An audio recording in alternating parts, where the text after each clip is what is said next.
Rádio Piauí.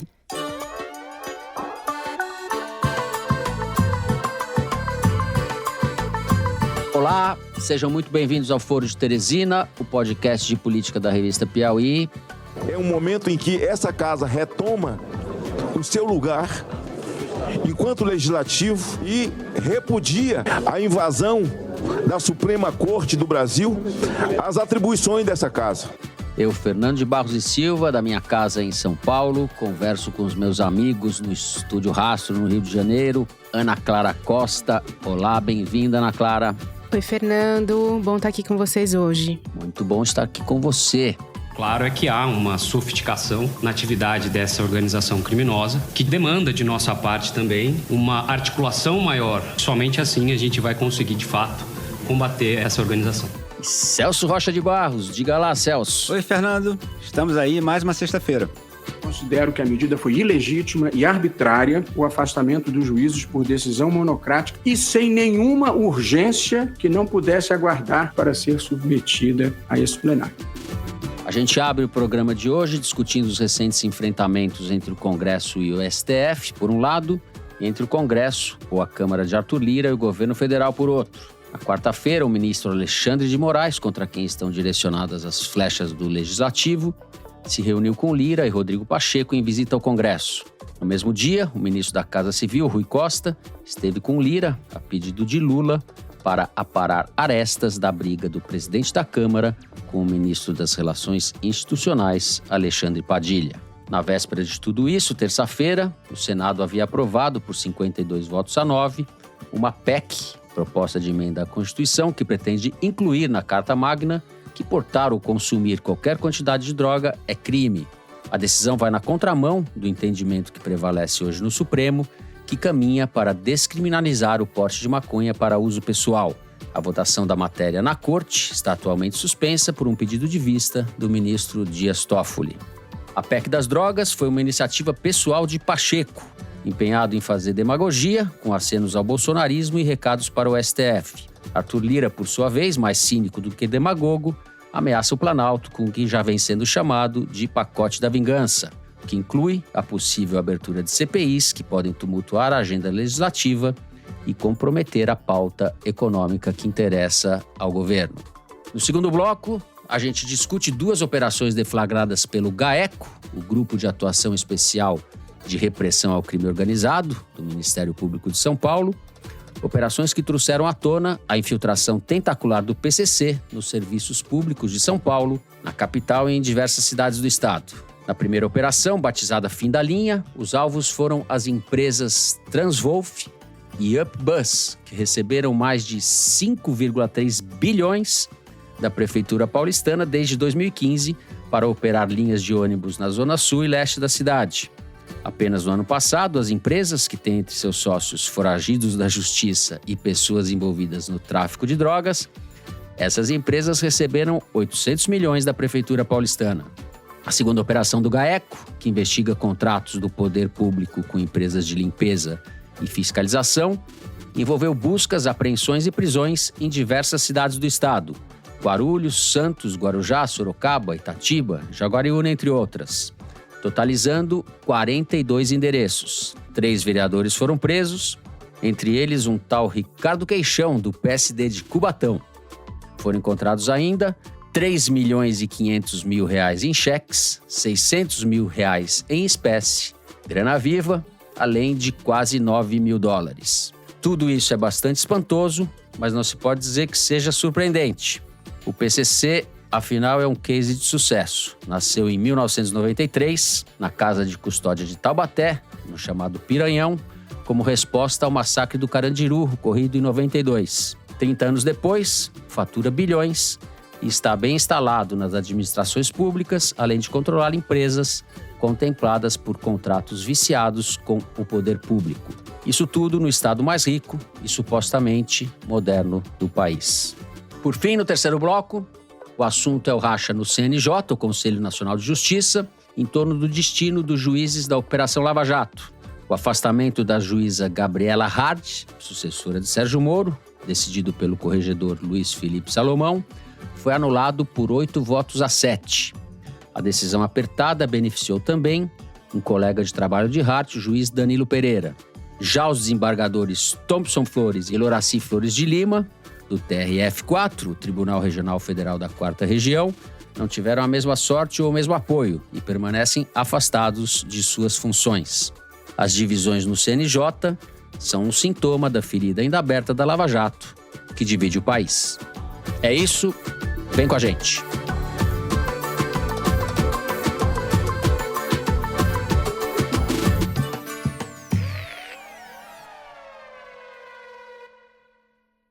Muito bem, Celso, vamos começar com você. Eu relatei aí de maneira canhestra um combo de problemas entre os poderes, né? De quizilas, de desentendimentos, de arestas mal paradas entre os poderes. Então eu deixo você começar por onde você quiser, pelo ilustre Arthur Lira, pelo Alexandre de Moraes, pela tentativa do governo Lula de botar panos quentes. Como é que a gente está vendo isso tudo que está acontecendo nos últimos dias? Então, Fernando, essa semana o Senado aprovou a constitucionalização da atual lei de drogas. Basicamente, o Senado pegou o que tinha atualmente já previsto na lei de drogas e jogou para dentro da Constituição. A regra continua a mesma, todo o tráfico e todo o uso continuam ilegais. Mas qual a importância disso e por que isso foi feito? O importante aqui é saber que isso não foi feito para prender traficante, isso não foi feito para prender usuário, isso foi feito para soltar deputado. Isso foi feito para comprar uma briga com o Supremo Tribunal, que é onde vários desses deputados têm inúmeros processos contra eles lá. Durante a Lava Jato e, em parte, durante o combate ao golpismo do Bolsonaro, houve casos de parlamentares que foram presos, muitos parlamentares foram denunciados, etc.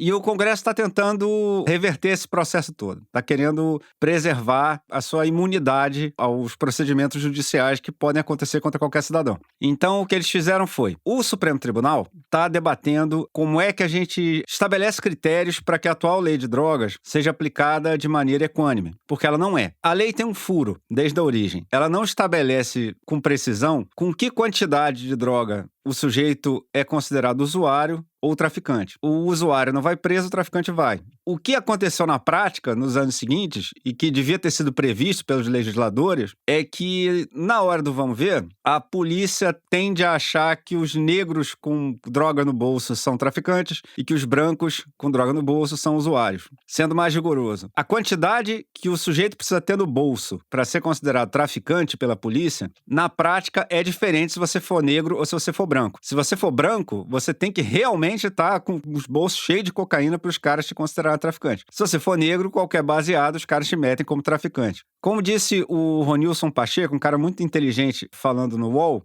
a polícia sabe onde é que o sapato aperta, certo? Então, assim, eles pegam um filho de juiz branco com drogas, eles sabem o problema que isso vai dar pra eles metem o cara no usuário. Já o jovem negro de periferia que eles pegam com baseado, eles metem no tráfico e a justiça que resolva. E na prática, o que acontece é que muitos jovens negros que deveriam ser considerados usuários e não deveriam ser presos, acabam sendo presos e aí a gente já sabe o que acontece. O cara chega no presídio, vai ter que entrar pra uma facção pra garantir a sua sobrevivência lá dentro e pronto. Daí entra na moenda que a gente conhece. Entra com baseado e sai com a carteirinha do PCC. Ou exato, do sai com um fuzil na mão. Exatamente. Porque, veja bem, tem um debate que eu acho totalmente legítimo, que é o seguinte. Tem deputados e tem cientistas políticos que acham que o Supremo não deve, por exemplo, decidir sobre a legalização das drogas. Que isso não é assunto para o Supremo, isso é assunto para o Congresso, onde todos os setores estão representados, etc. Esse é um argumento legítimo. A gente pode discutir, tem gente razoável que é a favor, tem gente que é razoável que é contra. Mas, na minha interpretação, pelo menos, não é isso que o STF está fazendo. O STF está tentando estabelecer critérios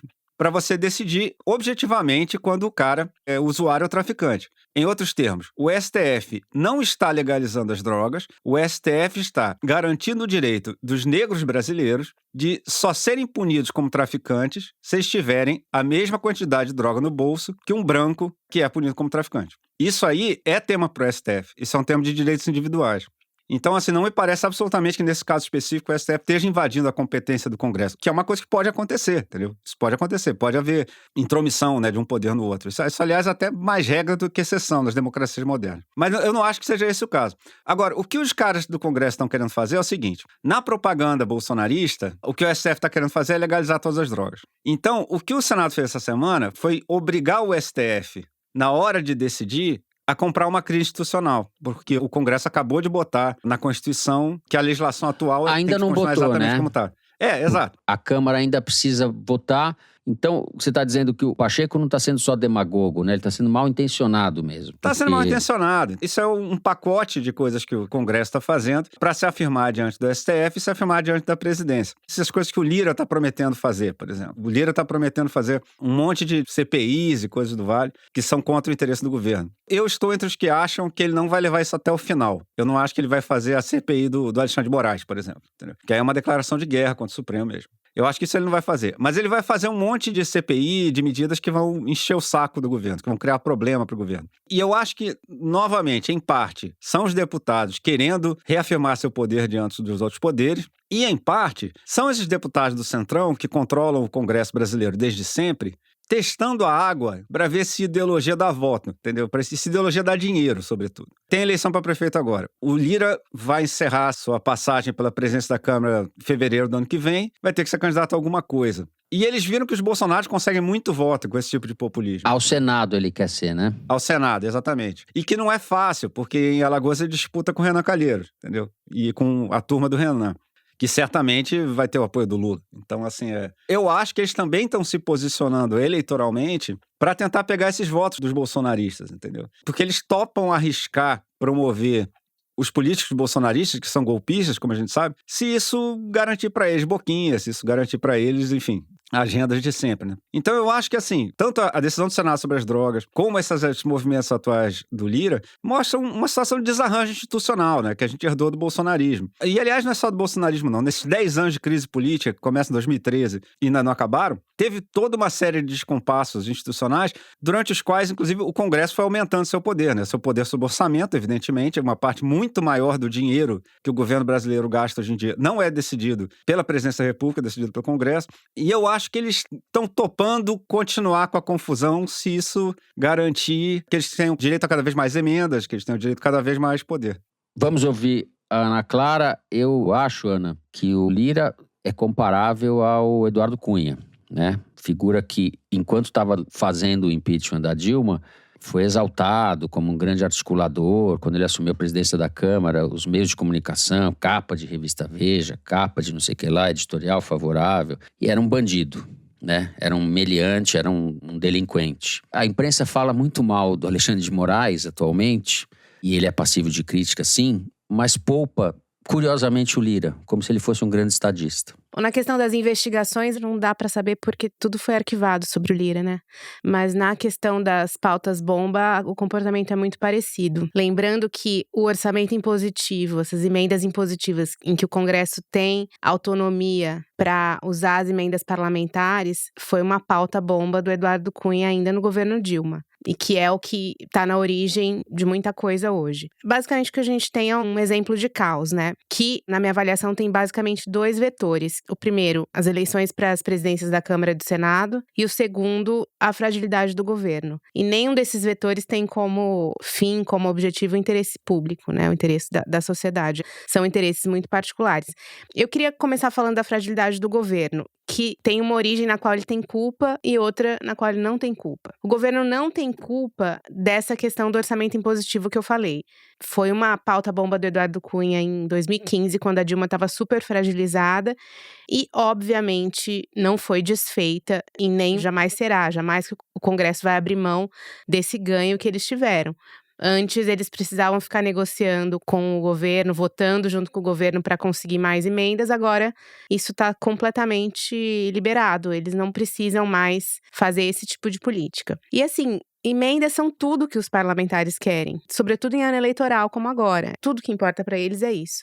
E lembrando que foi com o Lira que se viabilizou a tal farra da emenda do relator, né? Que mudou de patamar, a coisa mudou de patamar, né? A emenda do relator, ela foi aprovada ainda durante a gestão do Rodrigo Maia, mas foi o Lira que fez o uso mais escabroso dessa rubrica do orçamento. Por exemplo, no governo Bolsonaro, em que ele tinha uma base de apoio completamente disfuncional, o Lira, com base nesse domínio do orçamento e nessa questão do orçamento impositivo, funcionava como um braço do Bolsonaro no Congresso, né? Então era ele, na verdade, a base do Bolsonaro. E ele usava o orçamento secreto para isso. Agora, com o governo Lula, isso mudou um pouco. E aí eu entro na parte em que parcialmente essa fragilidade é culpa do governo. Porque agora, sem o controle das emendas, ele tem que fazer política de verdade. E o presidente Lula, que nos governos anteriores recebia os deputados, chamava os líderes para churrasco, para tomar cachaça na Granja do Torto, ele hoje funciona mais como uma figura imperial, assim, acima da política, acima desse rame-rame de votação no Congresso.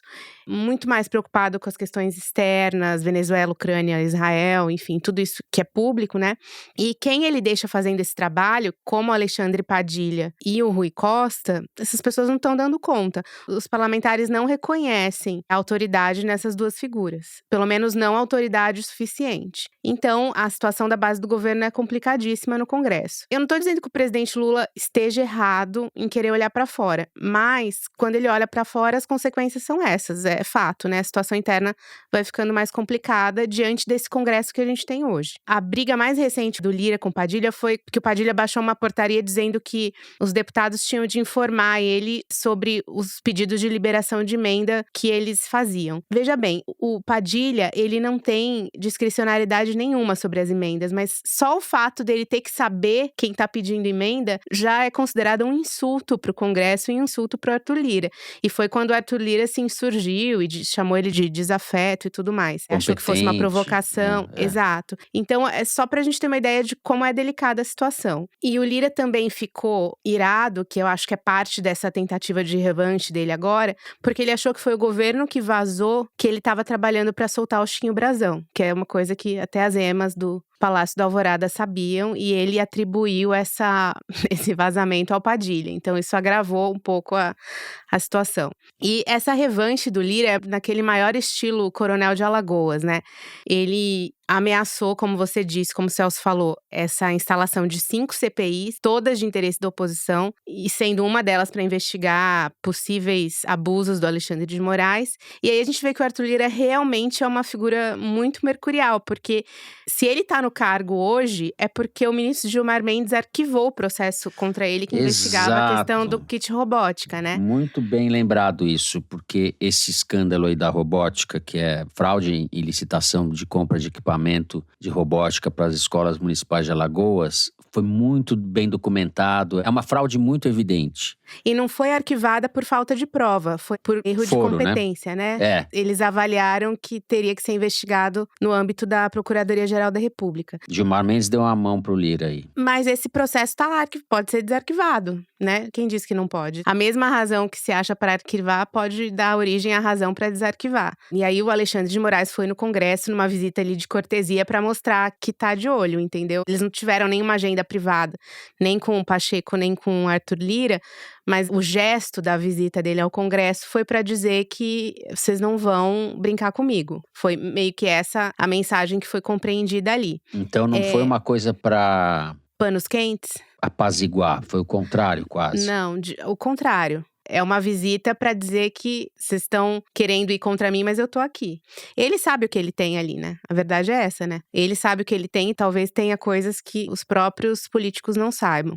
E o outro vetor dessa confusão é o que eu disse no início, a sucessão nas presidências da Câmara e do Senado. A gente sabe que o que move Brasília não é o poder e é a perspectiva de poder, né? E os dois presidentes das casas, tanto Lira quanto Pacheco, estão trabalhando ativamente para fazer sucessão. Para fazer esse sucessor, os dois querem angariar essa força enorme que existe no Congresso hoje, que é a direita. Essa direita bolsonarista, como diz o Marcos Nobre, esse centrão carcará. Todo mundo quer o apoio desse pessoal para fazer a sucessão na Câmara. Aproveitando que o Bolsonaro está muito mais focado na sua situação penal do que nas articulações para a sucessão nas duas casas, eles estão agindo com foco total nessa questão. Então, como o Celso falou, obviamente o Congresso quer marcar posição e dizer que o STF tem limites ali, né? Que ele também ainda tem poder de legislador.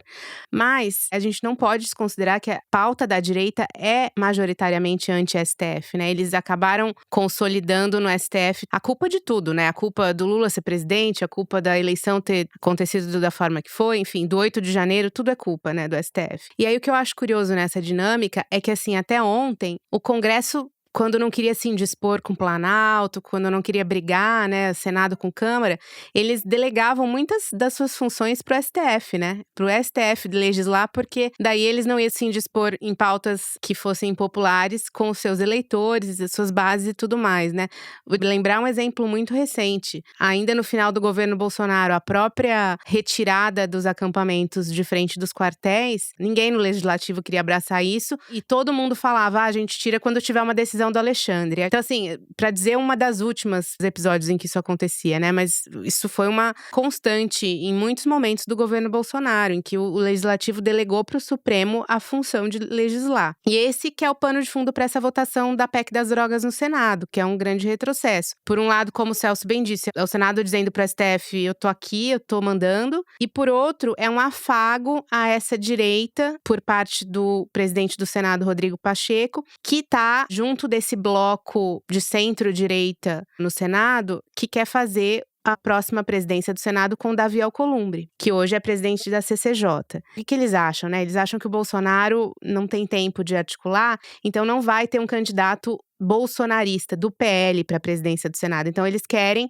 angariar todos esses senadores para votarem no Alcolumbre. Essa é a estratégia. Eles estão entregando para esses senadores a pauta que eles querem, a saidinha, tudo isso que a gente está vendo, para dizer, olha, a gente também pensa em vocês, a gente está aqui defendendo os interesses de vocês podem votar na gente que vai dar certo, entendeu? Só que é meio ingênuo de achar que o Valdemar Costa Neto não vai ter um candidato para a presidência do Senado. E, assim, para vocês terem uma ideia de como eles estão brincando com fogo, o Davi Alcolumbre tem dito nos bastidores que, se ele for eleito presidente do Senado, uma das primeiras pautas que ele vai colocar em votação é o impeachment do ministro do Supremo. Ele tá dizendo isso nos bastidores para tentar justamente cativar esses senadores bolsonaristas. Agora, é uma medida perigosa, né? Porque ele pode se encontrar, caso ele venha ganhar, preso dentro das promessas que ele fez. Embora o Valdemar com certeza vá querer um nome seu, o que o Alcolumbre e o Rodrigo Pacheco estão fazendo é um pouco o que o Valdemar já fez no passado, né? Porque quando ele atrai o Bolsonaro pro PL, ele fala, não, vamos trazer pro PL toda essa direita maluca, porque a gente consegue domesticá-la ao sabor dos nossos interesses. E essa era a tese do Valdemar. E a gente viu no que deu, né? Ele acabou esticando a corda a ponto de pedir a anulação das eleições por causa da urna eletrônica, né? Por supostas fraudes na urna eletrônica. Ele chegou a esse extremo para justamente agradar essa extrema-direita. Então é mais ou menos o que o Rodrigo Pacheco e o Alcolumbre estão fazendo agora com essa questão da PEC das drogas. E só para lembrar que o Rodrigo Pacheco, que está abraçando essas pautas hoje, ele fazia parte de um grupo de WhatsApp de políticos de esquerda e atores e atrizes que se reuniram num grupo de WhatsApp em 2015 como mobilização contra o impeachment e depois continuou existindo. Sempre num contexto de mobilização da esquerda. E o Rodrigo Pacheco, ele era parte desse grupo. O que ele estava fazendo lá?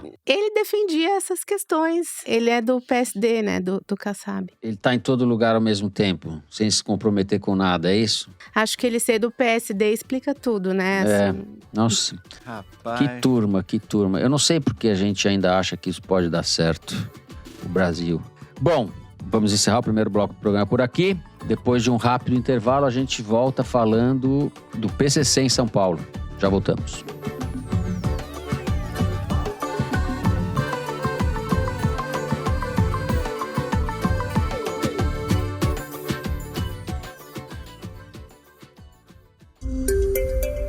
Por 22 anos, Ali Camel comandou a maior operação de jornalismo da América Latina, que diariamente abastecia com informações mais de 100 milhões de pessoas. O mais longevo diretor de jornalismo da história da TV Globo deixou o cargo em dezembro de 2023.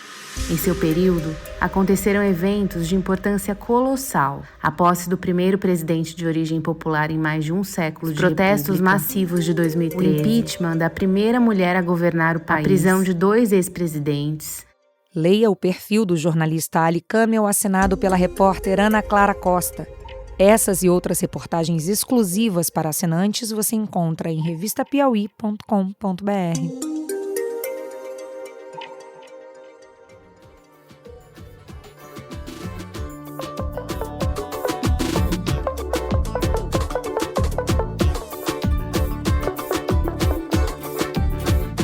Muito bem. Celso, vamos começar com você. Bons tempos, aqueles em que a gente pensava, ou imaginava, ou sabia que o PCC estava só entre os peroeiros de São Paulo, né? Exatamente, Fernando. Isso é interessante falar. Por que o PCC atuava entre os pirueiros e por que no Rio de Janeiro as milícias atuam forte entre os pirueiros? Peru é o típico coisa que nasceu para preencher uma lacuna de política pública, né? Assim, as peruas surgiram em áreas em que o poder público não conseguiu colocar um ônibus.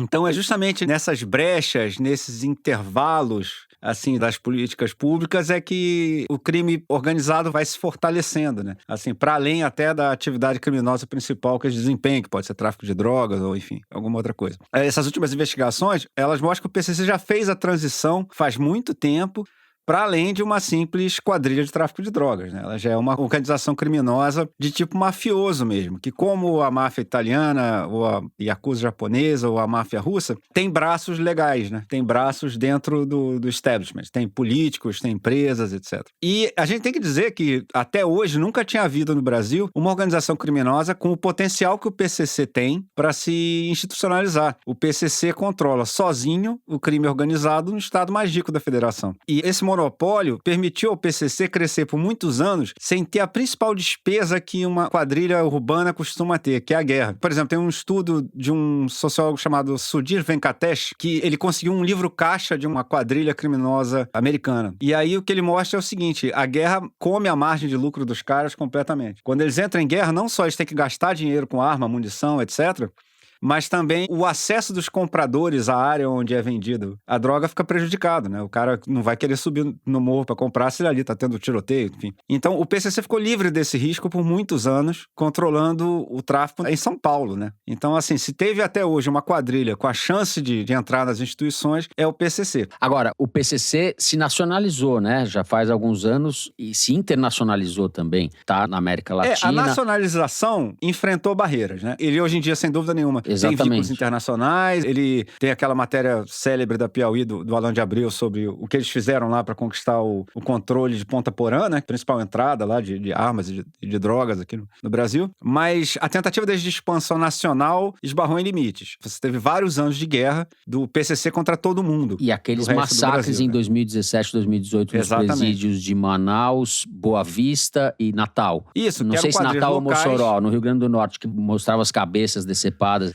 Isso, eles cortavam a cabeça dos caras do PCC. Que era justamente para dar um aviso, não, essa área aqui é nossa. O PCC não vai controlar o Brasil inteiro, não. No Rio, isso gerou uma explosão de violência, porque aqui eles bateram no Comando Vermelho, que é outra quadrilha muito forte. Então, a guerra entre o Comando Vermelho e o PCC no Rio matou muita gente, né? Depois eles chegaram num acordo, né? Em que eles faziam o transporte da droga e o Comando Vermelho a distribuição, né? Pelo menos parece ter havido uma trégua, alguma espécie de arranjo que talvez não seja muito estável, mas... Eles resolveram fazer uma joint venture. Que beleza. Leram Durkheim, ver a visão social do trabalho. Mas isso é importante, inclusive, pelo seguinte, eu acho que a imprensa brasileira cometeu um erro, né, na última década, sei lá, que foi aquela coisa de não falar o nome das facções. E aí ficava, inclusive, difícil você dar notícias sobre guerra de facção. E aí, por exemplo, ficaram saindo estatísticas esses anos todos sobre o número de assassinatos e quando subia, botavam a culpa no governo que tivesse no poder, quando caía o governo que tivesse no poder, dizia, fui eu que fiz isso. E não era nada disso, era as flutuações das guerras entre quadrilhas, né? Eu acho que o público não foi bem informado sobre isso, não. Isso foi principalmente o Grupo Globo, né? O Globo até pouco tempo... Mas eu acho que quase todas seguiram, não foi? A Folha falava do PCC. Só vou fazer o merchan, que quem quiser saber como que essa regra do PCC foi derrubada na Globo, pode ler minha matéria desta edição da Piauí sobre o Ali Camel. Por várias razões devem ler essa matéria. O opaco Ali Camel.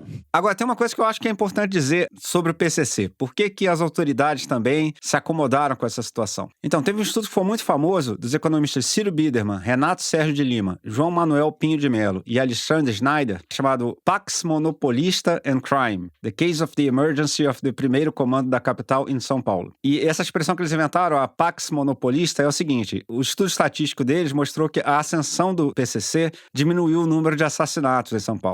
Porque muitos assassinatos acontecem em função de guerra de quadrilha. Então, quando você simplesmente fecha o monopólio em São Paulo, o número de assassinatos em São Paulo cai, porque tem menos gente morrendo em guerra de quadrilha. No Rio, isso é evidente. Assim, um número altíssimo dos homicídios aqui é gente que morre no meio de guerra de quadrilha, né? Gente inocente que é pega no fogo cruzado. A gente que morre na hora que a polícia tenta intervir para travar a guerra de quadrilhas, enfim. Isso parou de acontecer em São Paulo, o número de assassinatos caiu. Curiosamente, eles mostram também que não tem efeito sobre crime contra a propriedade. Ou seja, os assaltos continuaram a mesma coisa, enfim. O PCC não faz cair nada disso. Ele faz cair o número de assassinatos porque ele para com guerra de quadrilha. Mas na conclusão do estudo, eles fazem um alerta, que eles dizem, olha, visto que ninguém está discutindo a legalização de drogas, a coisa que o valha, o controle das favelas de São Paulo pelo PCC ajudou a reduzir o número de crimes violentos. Mas aqueles eventos de 2006, quando o PCC parou São Paulo, com aqueles ônibus queimados, aqueles atentados todos, mostraram que o efeito colateral disso foi criar uma quadrilha muito mais poderosa que as outras, com um grande potencial de ameaçar a capacidade estatal do Estado brasileiro e do Estado paulista em São Paulo. Essas investigações recentes mostram que isso de fato aconteceu. O PCC acumulou muito dinheiro e, com isso, conseguiu entrar não só em mercados ilegais ou semi-legais, como esse das peruas, como também na política tradicional. Eles pagam campanhas, eles elegem políticos, esses políticos indicam autoridades que vão favorecer as empresas deles nas concorrências públicas e eu acho uma questão de tempo até alguém descobrir o que já se descobriu aqui no caso do Brasão, né, no Rio de Janeiro. Quando o crime organizado passa a ter controle sobre as autoridades, eles passam a escolher os delegados que vão cuidar de cada caso. Então, esse problema de infiltração institucional do PCC em São Paulo, uma hora, evidentemente, ia aparecer e é um problema seríssimo, porque as autoridades de São Paulo não podem nem contar com o que o Rio conta, que é a guerra de quadrilhas para enfraquecer uma outra, né? Duas coisas que eu acho que a gente devia dizer aqui. Primeiro, o que a gente vê nessa investigação do PCC é que o crime organizado, o crime de verdade, o crime que importa, uma imensa organização, uma coisa completamente institucionalizada, que tem deputado do lado, tem vereador do lado, tem prefeito do lado, tem empresas grandes para lavar o dinheiro deles, de modo que, vocês me desculpem, mas eu sou um pouco cético da capacidade de intervenção em favela para matar pobre, combater esse pessoal, entendeu? Exatamente. E eu acho muito improvável que esse sistema tenha esse poder todo por culpa dos direitos humanos, como a direita costuma dizer, né? Então, assim, não, o que impede o combate à criminalidade são os direitos humanos. Cara, eu garanto que ninguém deixa de combater essas pessoas todas aqui por medo dos direitos humanos. Quando a polícia deixa de combater esses criminosos, é por medo dessa turma toda, por medo desses políticos, por medo desses juízes, por medo desses vereadores, enfim. Então, assim, o que eu acho bom dessas revelações do PCC é pra gente poder começar a falar sobre segurança pública de verdade, né? Assim, sem palhaçada, como aliás a gente viu no debate sobre as drogas semana passada. Você acha mesmo que você vai combater uma organização desse tamanho aqui, entendeu? Arriscando a vida do coitado do PM pra ele ir lá trocar tiro com um traficantezinho de pé de chinelo? Eu acho que não. Exato, matando o pobre que mora em favela de Palafita, no Guarujá. Os líderes do PCC vão estar lá na Palafita, justamente. Pois é, você acha que o cara que fraudava a licitação de ônibus na cidade morava lá, naquelas palafitas lá? Não, né? Ana Clara, o que você quer que eu te pergunte? Primeiro eu queria dizer que eu sou fascinada por essa organização, no sentido como ela consegue ter essas ramificações tão diversas e não ser pega. Foi agora, mas o Marcola tá preso há 20 anos, entendeu? E a organização só cresce exponencialmente, operando cada vez mais. É uma coisa impressionante. Mas eu queria falar um pouco desse braço financeiro do PCC, essa espécie de Faria Lima do crime organizado. Eu queria pegar o exemplo dessa empresa Transwolf, que é a cooperativa de pirueiros que virou empresa a partir do momento que ela decidiu pleitear o transporte público na SP Trans. Quando eles decidiram se organizar e participar dessas licitações, o Haddad ainda era prefeito, e para tentar organizar um pouco esse setor de transporte urbano que sempre é complicado, no Rio de Janeiro extremamente complicado, várias operações policiais em cima disso aqui em São Paulo, o Haddad exigiu que se tivesse pelo menos 25 milhões de reais em capital social para as empresas que fossem participar dessas licitações. Isso mais ou menos 2013, 2015. A Transwolf tinha 1 milhão de capital social, ou seja, ela não podia.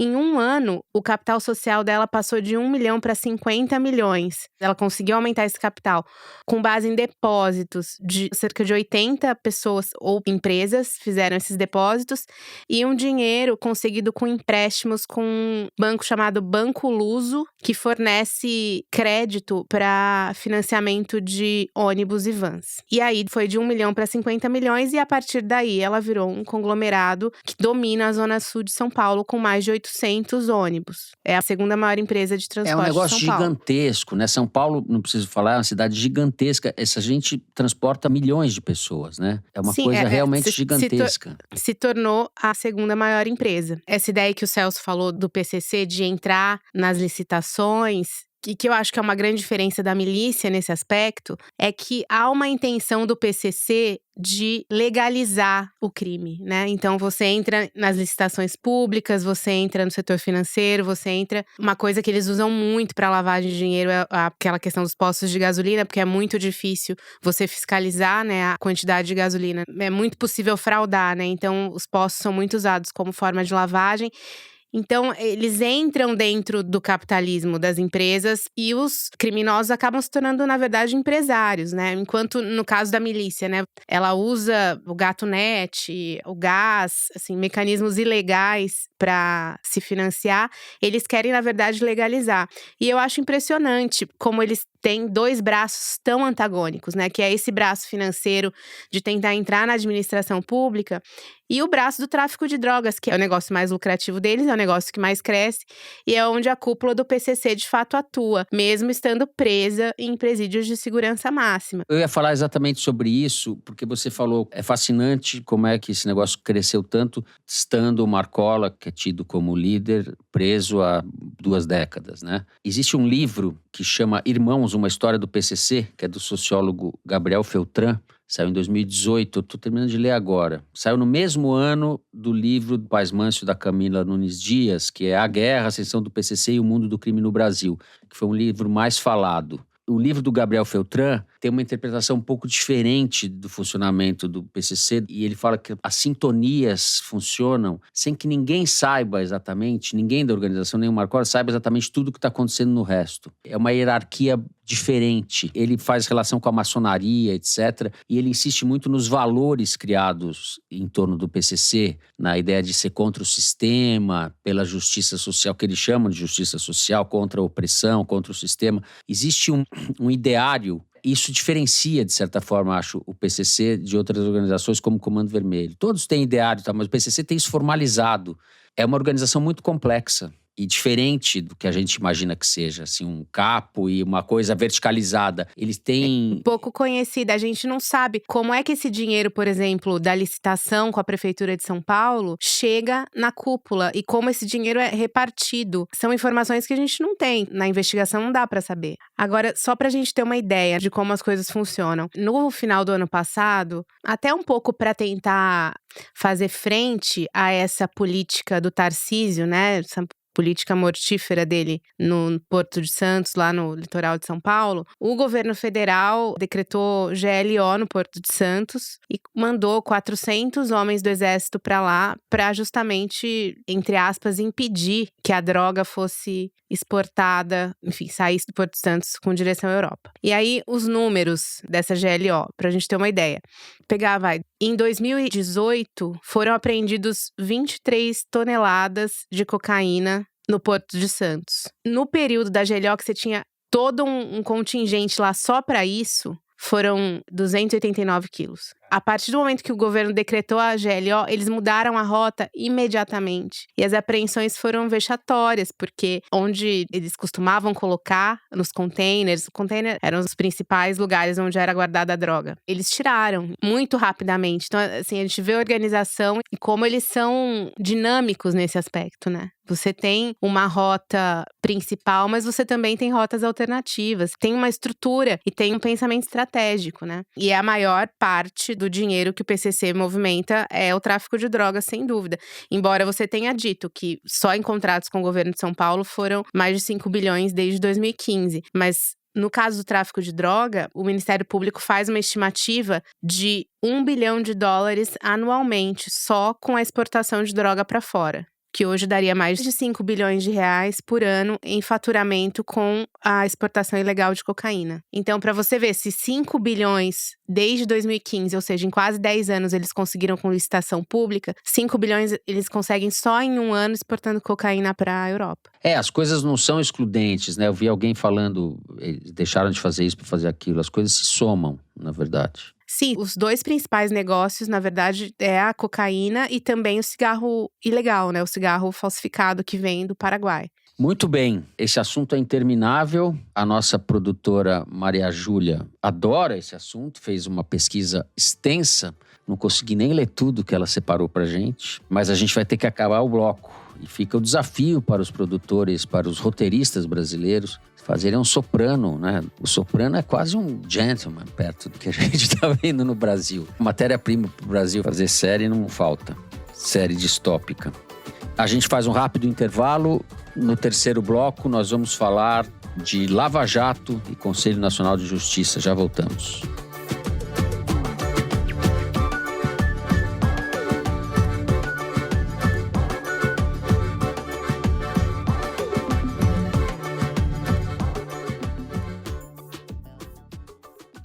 Em 1980, um grupo de estudantes decidiu entrar num hospital. E a gente foi entrando assim num lugar fantasma. Em 2018, Má decidiu que precisava cortar o cabelo. E aí eu sentei na cadeira e comecei a cortar. A princípio, pode até não parecer. Mas essas duas decisões não tinham nada de trivial. Eu olhei pro espelho e eu falei, quem sou eu? E elas acabaram mudando a vida dessas pessoas para sempre. A gente criou realmente uma alternativa de sociedade. Eu sou a Bia Guimarães, eu sou produtora do podcast Rádio Novelo Apresenta. E para saber o que acontece nessas histórias, é só você dar o play no episódio dessa semana. Ele chama Uma Nova Página, e ele já está disponível em todas as plataformas de áudio. Rádio Novelo Apresenta, toda quinta-feira, histórias que você nem sabia que precisava ouvir.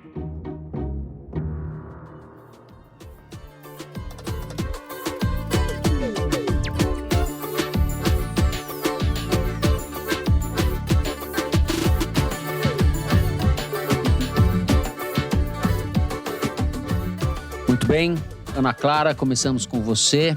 O Conselho Nacional de Justiça analisou as condutas dos juízes responsáveis pela vara de Curitiba, né?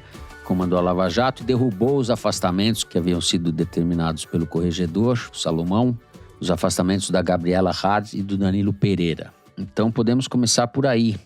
Bom, os juízes e desembargadores que foram alvo dessa investigação foram alvo por diferentes razões, né? Tanto a juíza Gabriela Hart quanto o juiz Danilo Pereira foram investigados pela participação deles no acordo que criou o fundo de ressarcimento da Petrobras, que veio do acordo de leniência que a Petrobras fechou com as autoridades americanas.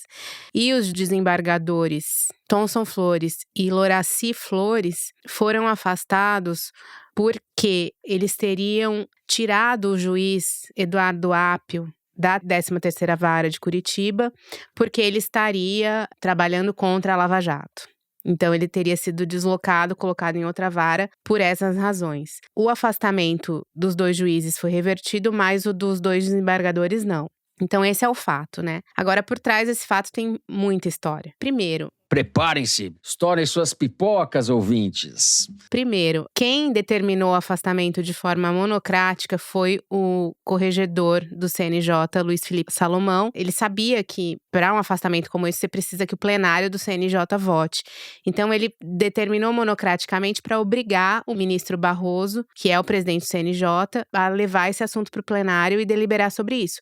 O Barroso ficou doido da vida com essa decisão do Salomão. Ele considerou ela ilegítima e arbitrária. E numa indicação disso, quando eles votaram em plenário, o Barroso fez questão de falar o voto dele antes, sendo que sempre que eles têm votações lá, o Barroso é o último a votar. Justamente para o voto dele, por ser ministro do Supremo, não influenciar o voto de ninguém. E dessa vez ele votou primeiro justamente para influenciar e conseguiu reverter ali o afastamento pelo menos dos dois juízes. O Barroso, ele argumentou que a atuação do corregedor foi completamente fora do padrão. Ele apresentou em pouco mais de 24 horas um documento com 1.160 páginas e 20 6 horas de depoimentos escolhidos para que eles analisassem isso em um dia para votar em plenário. Ou seja, ele decidiu de uma forma que inviabilizaria que o assunto fosse analisado tecnicamente. Isso foi o Barroso que alegou durante a votação dele. Então, por aí você já vê que estava uma confusão grande ali no plenário do CNJ. Agora, sim, eu queria colocar alguns pontos. A juíza Gabriela Hart, ela, de fato, trabalhou junto com a Lava Jato na elaboração desse fundo, avalizou esse fundo e tal, da Petrobras lá nos idos de 2019, logo depois dela assumir a vara, porque o Moro saiu da vara para ir para o governo Bolsonaro no final de 2018, né? Quando ela assume. Mas eu queria lembrar que naquela época havia muita dúvida sobre o que fazer com esses fundos dos acordos de leniência. Era tudo muito novo. A AJF dos irmãos Batista foi a primeira que fechou um acordo de leniência com o governo. Nem era na Lava Jato, era ainda na Operação Greenfield, um acordo de mais de 10 bilhões. E na época a JF não sabia o que fazer com isso. Ninguém sabia o que seria feito, como fazer. E havia até uma briga entre a CGU, que é a Controladoria Geral da União, um órgão do governo, e o Ministério Público Federal sobre quem faria os acordos de leniência. Eles não conseguiam chegar num acordo nem sobre isso. Então, todo esse processo de criação desses fundos foi muito complicado pelo ineditismo, né? Isso estava começando a ser feito naquela hora. Então, a Gabriela Hart participou no caso do fundo da Petrobras, que foi um acordo ali e a criação do fundo que foram chancelados pelo Alexandre de Moraes depois no Supremo. Então, caso tivesse algum problema, o Alexandre de Moraes poderia ter recusado, né? O que não foi o caso. E por essas e outras, o Barroso achou que esse afastamento era completamente fora de propósito, no caso dela, alegando que ela não tinha nenhuma falha de conduta na vida jurídica dela. Eu queria aproveitar que a gente está falando dessa vontade do judiciário de disciplinar a atuação de juízes que participaram da Lava Jato, e de fato muitos excessos foram cometidos, mas tem um lado ali que eu acho que a gente também tem que olhar. Por exemplo, no caso do ministro Luiz Felipe Salomão, que é o corregedor e que é ministro do STJ, tem uma matéria da Piauí feita pelo Alain de Abreu, publicada na edição de março, que fala sobre várias falcatruas feitas pela FGV do Rio. E a FGV do Rio, ela tem entre seus colaboradores justamente o ministro Salomão. E aí eu quero ler aqui um trecho da matéria do Alain, um trecho curto, só para colocar a gente na mesma página. Ele diz: Salomão, além de ministro, é corregedor do Conselho Nacional de Justiça, o órgão que fiscaliza os juízes, e um grande amigo da FGV. Hoje em dia, ele trabalha como coordenador geral da FGV Conhecimento, que cuida da organização de concursos públicos para contratação de servidores. O artigo 36 da Lei Orgânica da Magistratura Nacional proíbe que juízes ocupem cargos de direção em fundações, mas a assessoria de Salomão diz que sua função não equivale a cargo de direção. Então, assim, ele tem um cargo de chefia na FGV que ele não poderia ter, provavelmente remunerado por esse cargo, e alega que, na verdade, ele poderia ter esse cargo. Então, assim, é ele que está disciplinando a conduta dos juízes no CNJ. Eu acho que aí já é uma coisa que a gente tem que olhar. E aí eu queria lembrar que a Lava Jato teve um momento que ela chegou a tangenciar o judiciário, né? E que foi aí que, de fato, foi o início do fim dela, né? E uma dessas operações que pegaram bem o judiciário foi a operação que investigou a FEComércio no Rio de Janeiro. A FEComércio é uma federação dos comerciantes, é quase um sindicato de comerciantes praticamente. Eles descobriram que ela tinha contratos de quase 200 milhões de reais com grandes escritórios de advocacia. E entre esses grandes escritórios de advocacia, muitos eram, coincidentemente, de familiares de ministros do STJ. Inclusive do ministro Salomão, que é hoje o corregedor, né? Então, só para citar alguns que tinham contrato com a FEComércio. E é super engraçado, né? Assim, a FEComércio é um sindicato, não é uma empresa, não é uma grande multinacional, mas ela tinha contratos milionários com esses escritórios. Por exemplo, ela tinha contratos com Eduardo Martins, filho do Humberto Martins, do STJ, com Paulo Salomão, sobrinho do Luiz Felipe Salomão, com Tiago Cedras, filho do Haroldo Cedras, ministro do TCU, com Francisco César Asfor Rocha, além do Cristiano Zanin, que hoje é ministro do Supremo, e a Ana Basílio, que hoje é presidente da OAB no Rio de Janeiro. Então, assim, eram mais de 20 escritórios que receberam mais de 150 milhões de reais. nesse período. Essa investigação, que chegou até a quebrar o sigilo desses escritórios, ela foi engavetada e depois arquivada quando tudo da Lava Jato começou a ser desfeito. Então, nunca se chegou a investigar de fato se esses recursos tinham sido desviados ou não, porque a FEComércio, na verdade, ela recebe dinheiro do Sistema S, ou seja, dinheiro público. E era esse dinheiro do Sistema S que, segundo a investigação e inclusive a delação do presidente da FEComércio, ele estava sendo desviado por meio desses escritórios. Então, assim, a Lava Jato ela nunca chegou a investigar o judiciário, mas ela chegou perto. Daí a gente entende, eu acho, um pouco também essa vontade hoje de muita gente do judiciário de descredibilizar tudo o que foi feito. Muitas coisas erradas foram feitas e tem que ser disciplinadas e tem que ser punidas, mas quando a gente olha um pouco a sede de vingança do judiciário, a gente se questiona se é vingança ou se é, de fato, o cumprimento da lei, né? Celso, voltamos à Lava Jato. Fernando, pois é, não acaba o isso. Assunto né, interminável, assim, nada acaba, né? Assim, impressionante. Tem problemas novos que surgem, mas nenhum problema antigo acaba. É uma boa definição do Brasil. Então, é do mundo, né? Da existência, né? Exato. Enfim, bom, esse julgamento da Gabriela Hart é aquele negócio. É absolutamente evidente para qualquer observador que está havendo uma reação contra a Lava Jato. Assim como em 2015, 2016, havia um endeusamento completo da operação, enfim, o Brasil em vários momentos foi governado por um juiz de Curitiba. Então, assim, é claro que houve excessos naquele momento, também é possível que haja excessos agora, certo? Então, cada momento dessa reação, a gente tem que tentar separar um pouco o que é, de fato, uma restauração da lei, né? Uma restauração do procedimento correto que a Lava Jato havia violado, e o que é vingança, né? O que é os políticos, a classe política, o judiciário, enfim, grandes grupos empresariais, enfim, estão fazendo para se vingar, né, da Lava Jato e meio que fazer deles um exemplo, né, para que nenhum outro procurador ou coisa que o valha volte a tentar investigar essas coisas. É um assunto, assim, que eu acho que inclusive não se encaixa muito bem nas expectativas das pessoas, porque a Ana estava falando que a esquerda e a direita têm narrativas diferentes sobre a Lava Jato, mas na hora de matar o negócio foi todo mundo junto, entendeu? Assim, o Aras foi confirmado, quando ele foi reconduzido à PGR, por aclamação. Isso era um cara que não tinha feito nada enquanto o Bolsonaro deixava todo mundo morrer sem vacina durante a pandemia, entendeu? E o cara foi aclamado no Congresso para voltar, quando o Bolsonaro indicou ele de novo. Então, enfim, não é uma história que encaixe bem nesses debates mais simples sobre política brasileira. Dito isso, a Ana já esmiuçou aí a sutileza da questão, eu inclusive não seria capaz de fazer a mesma coisa, mas assim, eu acho particularmente, e pelo menos as pessoas que eu ouvi, consideram que a fundação da Lava Jato, que é isso que eles tentaram criar, para quem não sabe, teve um acordo de leniência da Petrobras, e como parte desse acordo, parte da grana recuperada pela Lava Jato seria endereçada a uma fundação que seria criada lá em Curitiba, com participação da sociedade civil, etc., para implementar uma série de iniciativas de combate à corrupção e de outras áreas. E essa fundação depois ia virar uma igreja do Dallagnol, brincadeira. Então, pois é, aí começa a questão, entendeu? O próprio Deltan já admitiu, numa entrevista ao UOL de julho de 2020, que essa ideia da fundação foi um erro. Ele diz que era bem intencionado, etc., mas ele falou, não, mas foi uma coisa que deu margem a muita contestação, foi um ponto de entrada muito fácil para os críticos da operação. No mínimo, foi um erro. O mais generoso que você queira ser com os membros da Força Tarefa foi um erro. E agora a justiça está tentando discutir isso também foi um crime. Porque, veja bem, o que os críticos da fundação dizem é o seguinte: quem foi roubado na Lava Jato foi a União, foi o Estado brasileiro. E que então, se você recuperar alguma grana, esse dinheiro tem que voltar para a União. E a União faz o que achar melhor com isso, de acordo com os incentivos que os eleitores brasileiros coloquem para quem foi eleito presidente. Como me sugeriu uma pessoa que eu ouvi sobre isso. Ele diz assim, imagina se roubam seu celular, aí a polícia te liga e diz, olha, recuperei o celular. Aí você fala, oba, beleza, vocês vão me devolver o celular? E o cara diz, não, a gente vai vender seu celular e vai fazer uma fundação de combate ao crime de rua, entendeu? Assim, a sua felicidade de terem recuperado seu celular certamente diminuiria. E você talvez pensasse, cara, eu sou a favor de fazer iniciativas contra o crime de rua, mas por que tem que ser com o meu dinheiro, entendeu? Então, os críticos da fundação dizem que ela era isso.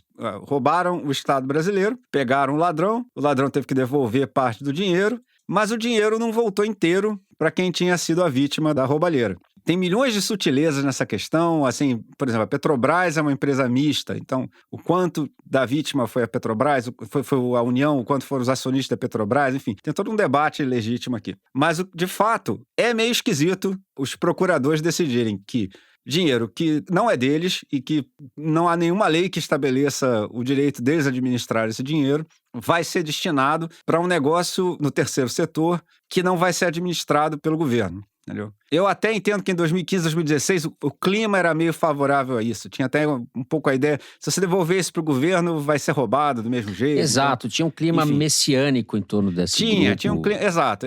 Para o cara ter uma ideia tão ruim quanto essa, eu acho que você tem que entender o contexto de 2015. Eu acho que você tem que entender que o ceticismo com relação a política, etc., atingiu níveis extremos. E se você dissesse, não, o dinheiro que roubaram do Tesouro vai ser devolvido ao Tesouro, a população provavelmente acharia, bom, mas aí vai ser roubado do mesmo jeito de novo, enfim, tal.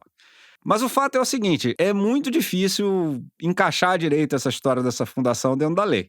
Por exemplo, começaram muito dinheiro, se não me engano, é mais ou menos 1 bilhão, um negócio desse. E aí você vai pegar 1 bilhão, você vai botar numa fundação que vai ser gerida por membros da sociedade civil. Quem que vai escolher esses membros da sociedade civil? Vai ser o Ministério Público? O Ministério Público tem competência para isso? Por que essas pessoas qualificadas para fazer isso? O MST pode participar dessa fundação? O MBL pode participar dessa fundação? Quem é que vai decidir isso? Isso é um problema comum em outras áreas de política pública em que você chama a sociedade civil para participar. Mas, em geral, são áreas que a gente sabe que são políticas mesmo. No Poder Executivo, no Congresso, etc. O Judiciário, em tese, não deveria estar aberto a esse tipo de problema. O fato é o seguinte, tudo parece pior quando você sabe que membros importantes da Lava Jato entraram para a política. O Deltan e o Moro, em especial.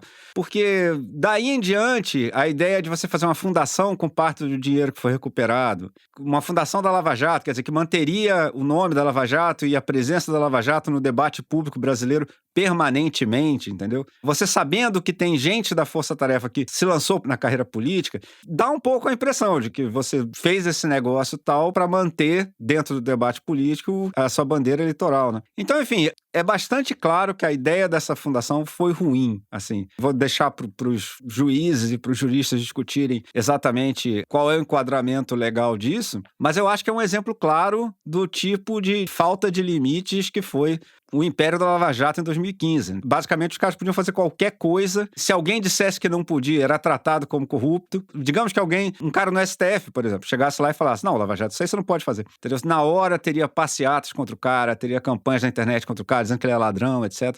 E foi um clima mesmo que o Brasil ficou meio maluco com essa história, entendeu? Agora, tem uma coisa que eu sempre digo sobre a Lava Jato. Uma ideia que eu li num livro sobre a Revolução Russa. Durante a Revolução Russa, o partido bolchevique que tomou o poder era muito pequeno. Então é meio notável que eles tenham conseguido derrubar o Estado czarista, né? E aí esse historiador dizia o seguinte, se um cara consegue derrubar uma porta com um chute só, algum mérito é da porta. Assim, essa porta já estava completamente podre, já estava completamente, enfim, já não servia mais como porta, entendeu? Então eu acho que parte dessa histeria que houve com a Lava Jato também foi por problemas do sistema político, né? Um sistema político que era fácil de desenhar como se fosse, assim, um bando de ladrão, etc. Tal. No caso da Hart, agora, houve uma discussão na época, e eles mudaram o contexto do fundo, definiram aplicações desse fundo para Ministério da Educação, Ministério da Cidadania, Ministério dos Direitos Humanos e da Mulher e tal. O Alexandre de Moraes chancelou essa aplicação, ele deu aval do Supremo, achou correto, mas aí agora a culpa é só da Hart.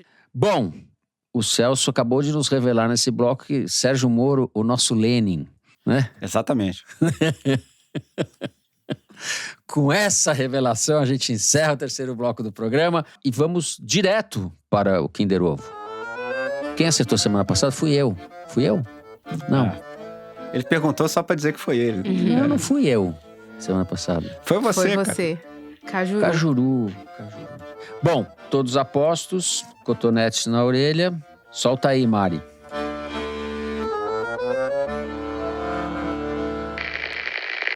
E aí, nós criamos uma banda, né? Tinha um amigo meu que cantava rap. Qual que era o nome da banda? Delito. Virou uma banda de skate. Já vou começar a me xingar, né? Tem gente que fala assim, tá vendo? Desde o início envolvido com delito, né? Já vou começar a falar. Esse cara gosta de falar besteira. Caramba, programa de política, hein? Ai, meu Deus do céu, não acredito. Essa a gente vai sofrer. Ministro dos Direitos Humanos, Silvio Almeida. Nossa. Ô, Silvio Almeida, cara. Quem fala é o ministro dos Direitos Humanos, Silvio Almeida, em entrevista ao Podpah, e foi um vexame. Perdemos. Nossa Senhora. A gente foi levado, induzido a erro, foi pegadinha do Faustão, porque Silvio Almeida e delito não combina. A Mari pegou nós de calça curta nisso daí. Então é isso. Bom, depois desse vexame tem as cartinhas. Antes das cartinhas, gente, eu quero fazer uma errata aqui. Eu recomendei o filme do Eduardo Scorel sobre o Antônio Cândido, Anotações Finais, que é um filme extraordinário. E eu disse que o Antônio Cândido deixou 90 cadernos quando morreu. Na verdade, ele deixou 74 cadernos numerados e mais outros temáticos que não chegam a 90 somados. Então está feita a correção, não eram 90, são 74, mais os temáticos. Agora sim, vamos aos que não erram, os nossos ouvintes. Eu começo então lendo aqui um e-mail do Tiago Moraes, que acho que não é parente do ministro, que foi tão falado no programa de hoje. O foro é minha companhia quando estou sozinho em casa fazendo minhas tarefas. É minha indicação nas conversas sobre política e era o que eu colocava no carro com meu pai quando ele me dava carona. Como um susto, meu pai adoeceu e morreu de câncer no final do ano passado e me acostumar com essa ausência não tem sido fácil. Assim como não foi fácil o tempo sem o programa. Vocês não têm ideia como a volta do Foro de Teresina deixou a minha vida um pouco mais risonha. Um abraço para o Fernando e para a Ana, adorando ouvir também o Celso. Vida longa. Muito obrigado, Tiago. Obrigado, um grande abraço para você.